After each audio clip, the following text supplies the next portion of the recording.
बिल्कुल बेकरी जैसी black forest cake आज हम घर पर बनाएंगे, वो भी बिना मैदा और बिना अवन के।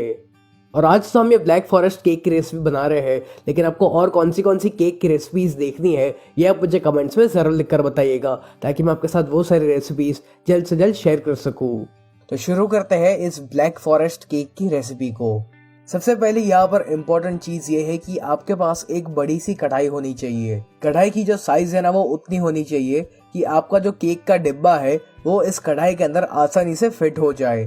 तो जैसे हम ओवन को प्रीहीट करते हैं वैसे ही हमें यहाँ पर इस कढ़ाई को भी प्रीहीट करना है। तो उसके लिए हमें इस कढ़ाई में डालना है 1 कप नमक। इस नमक को हम हर जगह पर अच्छे से स्प्रेड कर लेते हैं।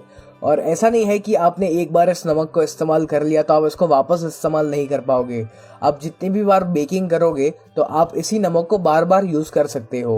अब हमें यहाँ पर इस कढ़ाई को ढक कर इसे हाई फ्लेम पर 10 मिनट के लिए गर्म होने देना है। और जब तक ये जो कढ़ाई है ये गर्म होती है तब तक हम केक का बैटर बनाएंगे। तो इस बैटर को बनाने के लिए सबसे पहले हमें यहाँ पर लेना है 1 कप मिल्क। और ये जो मिल्क है ये रूम टेम्परेचर पर होना चाहिए। अब हम इस मिल्क में ऐड करेंगे 2 टीस्पून विनेगर। अगर आपके पास विनेगर नहीं है तो आप लेमन जूस यानी कि नींबू का रस का भी इस्तेमाल कर सकते हो। तो हम यहाँ पर दूध में विनेगर या नींबू का रस इसलिए डालते हैं ताकि जो दूध है ना ये फट जाए। अब हम इसको 10 मिनट के लिए साइड पर रखेंगे ताकि जो दूध है ये अच्छे से फट जाए। अब यहाँ पर मैंने एक बाउल के ऊपर एक छन्नी रखी हुई है और फिर मैं इसमें ऐड कर रहा हूँ 1.5 कप व्हीट फ्लावर यानी कि गेहूं का आटा। फिर हम इसमें ऐड करेंगे आधा कप कोको पाउडर। यहाँ पर आधा कप से ज्यादा कोको पाउडर का इस्तेमाल मत कीजिएगा वरना आपकी जो केक है ना वो बहुत ही कड़वी बनेगी। फिर हमें यहाँ पर ऐड करनी है 1 कप कैस्टर शुगर, या आप चाहो तो पीसी हुई चीनी यानी कि पाउडर्ड शुगर का भी इस्तेमाल कर सकते हो। अगर आपके पास पाउडर्ड शुगर भी नहीं है तो आप नॉर्मल वाली चीनी को मिक्सी में डालकर उसको अच्छे से पीस लीजिए। अब हमें यहाँ पर इसमें ऐड करना है 1 टीस्पून बेकिंग सोडा। आप चाहो तो यहाँ पर बेकिंग सोडा और बेकिंग पाउडर दोनों मिला सकते हो। फिर हम इसमें ऐड करेंगे आधा टीस्पून कॉफी पाउडर। यहाँ पर कॉफी पाउडर डालने से जो केक का कलर है ना वो काफी अच्छा आता है, इसलिए यहाँ पर मैं थोड़ा सा कॉफी पाउडर ऐड कर रहा हूँ इसमें। अब हमें इन सारी चीजों को एक बार अच्छे से छान लेना है और अगर इसमें कोई भी लम्स हो ना तो उसको भी आप निकाल लीजिए। देखिए यहाँ पर मैंने इसको अच्छे से छान लिया है। तो अब हम इन सारी चीजों को एक बार मिला लेते हैं। अब हमें यहाँ पर सारे वेट इंग्रेडिएंट्स इसमें डालने हैं। तो पहले मैं यहाँ पर इसमें ऐड कर रहा हूँ आधा कप ऑयल और मैं यहाँ पर रिफाइंड ऑयल का इस्तेमाल कर रहा हूँ। फिर हमें यहाँ पर इसमें ऐड करना है 1 टीस्पून वेनिला एसेंस, या आप वेनिला एसेंस के बदले यहाँ पर चॉकलेट एसेंस का भी इस्तेमाल कर सकते हो। अब जिस दूध को हमने साइड पर 10 मिनट के लिए रेस्ट करने के लिए रखा था वो अच्छे से फट चुका है। तो अब हमें इस दूध को इस बैटर में मिलाना है। तो इस दूध को हम इस बैटर में थोड़ा थोड़ा करके ही ऐड करेंगे। अब यहाँ पर एक इलेक्ट्रिक बीटर की सहायता से हमें इन सारी चीजों को अच्छे से मिला लेना है। तो पहले आप इसको ऐसे मैन्युअली ही मिलाइए, क्योंकि अगर आप यहाँ पर बीटर को ऑन करोगे तो जो कोको पाउडर का जो मिक्सचर है ना पूरा वो सारा का सारा आपके मुंह पर आ जाएगा। तो पहले इसको ऐसे मिक्स कीजिए और उसके बाद ही बीटर को ऑन कीजिएगा। ये देखिए यहाँ पर मैंने इस बैटर को थोड़ा सा बीट कर लिया है। तो जो बाकी का बचा हुआ दूध था ना वो भी हम इसमें ऐड कर लेते हैं। अब हम इन सारी चीजों को एक बार वापस बीट करेंगे। ये देखिए यहाँ पर जो बैटर है ये ऑलमोस्ट बनके रेडी हो चुका है। ये जो बर्तन की साइड पर जो भी बैटर लगा हुआ है ना उसको भी आपको इसमें अच्छे से मिला लेना है। ये देखिए यहाँ पर हमारा जो केक बैटर है ये बनके रेडी हो चुका है और इसकी जो कंसिस्टेंसी है यानी कि इसका जो गाढ़ापन है ना ये बिल्कुल ऐसा होना चाहिए। तो अब हमें इस बैटर को तुरंत एक केक टिन में ट्रांसफर करना है। याद रखें कि आप यहाँ पर जिस भी डब्बे का इस्तेमाल कर रहे हो वो स्टील का नहीं होना चाहिए बल्कि वो एल्यूमिनियम का होना चाहिए, क्योंकि अगर आपने यहाँ पर स्टील का डिब्बा लिया और फिर हम उसको कढ़ाई में रखकर गर्म करेंगे तो जो स्टील का डिब्बा है वो काला पड़ जाता है। तो इसीलिए यहाँ पर आपको एल्यूमिनियम का डिब्बा इस्तेमाल करना है। तो पहले तो हम इस केक टिन को तेल से अच्छे से ग्रीस कर लेते हैं ताकि जब हमारी केक बनकर आए तो वो इसमें से आसानी से बाहर निकल पाए। साथ ही साथ हम इसमें छिड़केंगे थोड़ा सा कोको पाउडर। इस डिब्बे को आप ऐसे टैप करते जाइए और इस कोको पाउडर को आपको हर जगह पर अच्छे से स्प्रेड करना है। अब जो केक का बैटर हमने बनाकर रेडी किया हुआ है वो बैटर हम इस डिब्बे में ट्रांसफर करेंगे। इस बैटर को इसमें ट्रांसफर करने के बाद आप इस डिब्बे को ऐसे 2-3 बार अच्छे से टैप कीजिए ताकि इसमें कोई भी एयर बबल्स रह गए हो तो वो निकल जाए। तो अब हम इस केक को बेक करेंगे। तो यहाँ पर हमारी जो कढ़ाई थी उसको मैंने हाई फ्लेम पर 10 से 12 मिनट के लिए अच्छे से गर्म कर लिया था।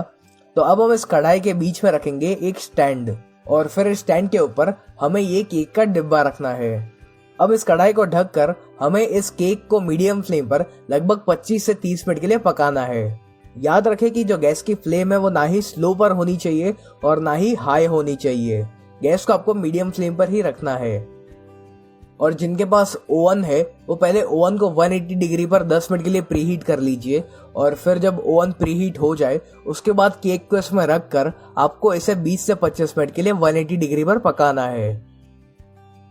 चलिए यहाँ पर लगभग 25 मिनट हो चुकी है, तो अब हम एक बार चेक कर लेते हैं कि हमारी केक बेक हो चुकी है या नहीं। तो इसको चेक करने के लिए हम इसके अंदर एक टूथपिक या फिर एक स्क्यूअर या फिर एक चाकू इंसर्ट करेंगे, और अगर आपकी टूथपिक या चाकू साफ निकलता है तो इसका मतलब यह है कि आपकी केक अच्छे से बेक हो चुकी है। लेकिन जैसे कि आप यहाँ पर देख सकते हो कि अभी इस टूथपिक के साथ साथ काफी सारा बैटर बाहर आ रहा है, तो इसका मतलब यह है कि ये जो केक है ये अभी भी अंदर से कच्ची है। तो इसीलिए हम इसको वापस ढककर और 5 मिनट के लिए पकाएंगे। मेरी केक को यहाँ पर अच्छी तरीके से बेक होने में लगभग 30 मिनट लगी थी। तो अब जैसे कि आप यहाँ पर देख सकते हो कि जब मैं इसमें टूथपिक इंसर्ट कर रहा हूँ तो ये एकदम ही साफ बाहर आ रही है। तो इससे हमें ये पता चलता है कि ये जो केक है ये अंदर से भी अच्छी तरीके से बेक हो चुकी है। आप चाहो तो केक की जो साइड होती है ना उसको भी एक बार चेक कर लीजिए। चलिए अब हम इस केक को बाहर निकाल लेते हैं, और साथ ही साथ ये जो स्टैंड है इसको भी हम बाहर निकाल लेंगे। अब ये जो नमक है इसको आप फेंक मत देना, इसको आप एक डिब्बे में भर कर रखिए, और जब भी नेक्स्ट टाइम आप केक वगैरह बनाओगे तो आप इसको वापस इस्तेमाल कर सकते हो। अब हमें यहाँ पर इस केक को पूरी तरीके से ठंडा होने देना है। यहाँ पर जल्दबाजी मत करिएगा, क्योंकि अगर केक गरम गरम होगी और आप इसको निकालने जाओगे तो आपकी केक ठीक से निकलेगी नहीं और वो बिखर सकती है। तो इसीलिए इसको पूरी तरीके से ठंडा होने दे। और जब तक ये केक ठंडी होती है तब तक हमें यहाँ पर चेरी का सिरप रेडी करना है। तो इस चेरी के सिरप को बनाने के लिए हमें यहाँ पर लेना है 3/4 कप पानी, और फिर हम इसमें ऐड करेंगे 1/4 कप शुगर यानी कि चीनी। अब हमें यहाँ पर इस चीनी को पूरी तरीके से पिघलने देना है, और जब चीनी एक बार पिघल जाए उसके बाद आपको यहाँ पर इसमें डालना है चॉप की हुई चेरीज। अब हमें यहाँ पर इन चेरीज को तब तक पकाना है जब तक ये जो चाशनी है इसमें एक उबाल नहीं आ जाता। जैसे कि आप यहाँ पर देख सकते हो कि इसमें एक उबाल आ चुका है, यानी कि हमारा जो चेरी का शुगर सिरप है वो रेडी है। तो इसको हम बाहर निकाल लेंगे और इसको हमें पूरी तरीके से ठंडा होने देना है। फिर मैंने यहाँ पर चेरीज को और जो शुगर सिरप है उन दोनों को अलग अलग सेपरेट कर लिया। अब हमें यहाँ पर थोड़ी सी चॉकलेट शेविंग्स चाहिए, यानी कि ग्रेट की हुई चॉकलेट चाहिए। तो इसके लिए हमें यहाँ पर चाहिए 100 ग्राम डार्क चॉकलेट, और इस डार्क चॉकलेट को हम एक पीलर की सहायता से या फिर एक चाकू की सहायता से या फिर एक ग्रेटर से हम इसको अच्छे से पील करेंगे, ताकि इसमें से हमें छोटी छोटी चॉकलेट शेविंग्स मिल जाए। और जो चॉकलेट की शेविंग्स है ये हमको काम आएगी हमारी ब्लैक फॉरेस्ट केक को डेकोरेट करने में। चलिए ये चॉकलेट शेविंग्स रेडी है, तो इनको हम फिलहाल साइड पर रखेंगे। तो अब हम ये देखेंगे कि व्हिपिंग क्रीम कैसे बनानी है। सबसे पहले हमें यहाँ पर चाहिए 300 ml व्हिपिंग क्रीम। ये जो व्हिपिंग क्रीम है ना ये आपको किसी मॉल में से या किसी बेकरी स्टोर में से मिल जाएगी। यहाँ पर आपको एक चीज का ध्यान रखना है कि जो व्हिपिंग क्रीम है ना ये बहुत ज्यादा ठंडी होनी चाहिए। अगर आपकी ये जो व्हिपिंग क्रीम है ना ये बहुत ज्यादा ठंडी नहीं होगी तो ये अच्छे से व्हिप नहीं हो पाएगी। अब हमें यहाँ पर एक इलेक्ट्रिक बीटर की सहायता से इस क्रीम को अच्छे से बीट करना है जब तक ये थिक और स्टिफ नहीं हो जाती, और साथ ही साथ इसकी जो क्वांटिटी है ना ये भी 2-3 गुना ज्यादा बढ़ जाएगी। इसको आप लगातार बीट करते रहिएगा। पहले आपकी जो बीटर की स्पीड है वो स्लो पर होनी चाहिए और धीरे धीरे उसकी स्पीड को इंक्रीज करते जाइएगा। यहाँ पर हमारी जो क्रीम है ये अच्छे से व्हिप हो चुकी है। ये देखिए इसमें से स्टिफ पीक्स फॉर्म होने चाहिए। आपकी क्रीम अच्छे से व्हिप हुई है या नहीं ये चेक करने का एक और तरीका है, आप यहाँ पर एक पैलेट नाइफ या एक स्पैचुला लीजिए और फिर उसके ऊपर थोड़ी सी क्रीम लगाइए और उसको ऐसा पलट लीजिए। और इसको पलटने के बाद भी अगर आपकी क्रीम नीचे नहीं गिरती है तो इसका मतलब यह है कि जो व्हिपिंग क्रीम है ये रेडी है। अब यहाँ पर हमारी जो केक है वो पूरी तरीके से ठंडी हो चुकी है, तो अब हम इसके किनारों पर एक चाकू घुमाएंगे ताकि हमारी जो केक है वो डिब्बे में से आसानी से निकल पाए। वैसे तो हमने यहाँ पर इस डिब्बे को तेल से अच्छे से ग्रीस कर लिया था, इस वजह से जो केक है ये बहुत ही आसानी से निकल जाएगी। तो अब हम इसके ऊपर एक केक बोर्ड रखेंगे और इसको हमें पलट लेना है। फिर इस डिब्बे को आप ऐसे 2-3 बार मारिए ताकि ये जो केक है ये इसमें से निकल जाए। जैसे कि आप यहाँ पर देख सकते हो कि हमारी केक काफ़ी अच्छे से फूली हुई भी है और काफ़ी सॉफ्ट भी बनी हुई है। काफ़ी बार जब हम इस केक को ओवन में बनाते हैं तो जो केक के किनारे होते हैं वो काफ़ी हार्ड हो जाते हैं, लेकिन कढ़ाई में बनाने से हमारी जो केक के किनारे हैं ये काफ़ी सॉफ्ट बने हुए हैं। तो अब हमें यहाँ पर एक चाकू की सहायता से इस केक को बीच में से कट करना है। तो आप इस केक को या तो 2 हिस्सों में डिवाइड कर सकते हो या फिर 3 हिस्सों में भी डिवाइड कर सकते हो। अब जो चेरी का सिरप हमने बनाया हुआ था वो सिरप हमें इस केक के बेस के ऊपर हर जगह पर अच्छे से स्प्रेड करना है। यहाँ पर हमने ये सिरप इसलिए बनाया हुआ है ताकि हमारी जो केक है वो काफ़ी मॉइस्ट और स्वीट बन सके। तो जिन सभी को इस बात की दिक्कत आती है कि उनकी केक काफ़ी ड्राई बनती है तो वो इस मेथड का इस्तेमाल करके अपनी केक को मॉइस्ट और स्वीट बना सकते हैं। अब जो व्हिपिंग क्रीम हमने रेडी की हुई थी वो क्रीम हमें इस केक के ऊपर अच्छे से लगानी है। और अब जो चेरीज के टुकड़ों को हमने शुगर सिरप में डालकर रखा हुआ था वो चेरीज हम इस केक के बेस के ऊपर हर तरफ अच्छे से लगाएंगे। अब जो केक का ऊपर वाला लेयर है उसको आपको उल्टा करके रखना है ताकि जो ऊपर की साइड है वो एकदम ही फ्लैट हो जाए। अब हमें यहाँ पर इस दूसरे वाले लेयर पर भी चेरी सिरप अच्छे से लगाना है। फिर जो व्हिप्ड क्रीम थी उस व्हिप्ड क्रीम को हमें इस केक के ऊपर अच्छे से स्प्रेड करना है। अब ये जो केक की साइड्स है यहाँ पर भी हमें व्हिप्ड क्रीम लगानी है। तो शुरू में आप थोड़ी सी ज्यादा व्हिप्ड क्रीम का इस्तेमाल करना, क्योंकि बाद में हम एक स्क्रैपर की सहायता से जो एक्सेस क्रीम लगी हुई है उसको बाहर निकालने वाले हैं। तो जैसे कि आप यहाँ पर देख सकते हो कि मैंने इस केक को व्हिप्ड क्रीम से अच्छे से कवर कर लिया है। तो अब इस केक के ऊपर काफी सारी व्हिप्ड क्रीम ऐसी लगी हुई है जो कि एक्स्ट्रा है। तो उसके लिए यहाँ पर हम एक स्क्रैपर की सहायता से वो सारी क्रीम को बाहर निकाल लेंगे और ऐसा करने से हमारी ये जो केक है ये एकदम ही स्मूथ हो जाएगी। अब मैंने यहाँ पर एक पाइपिंग बैग में थोड़ा सा चॉकलेट गनाश लिया हुआ है और इस चॉकलेट गनाश से मैं इस केक की बॉर्डर के ऊपर ऐसी ड्रिप्स बना रहा हूँ। अगर आपको ये देखना है कि चॉकलेट गनाश कैसे बनता है तो मैंने उसका वीडियो बनाया हुआ है और उसके वीडियो के लिंक मैं आपको नीचे डिस्क्रिप्शन बॉक्स में दे दूंगा। और अगर आपको यहाँ पर चॉकलेट गनाश का इस्तेमाल नहीं करना है तो फिर जो हर्शीज का चॉकलेट सिरप आता है आप उसका भी यहाँ पर इस्तेमाल कर सकते हो।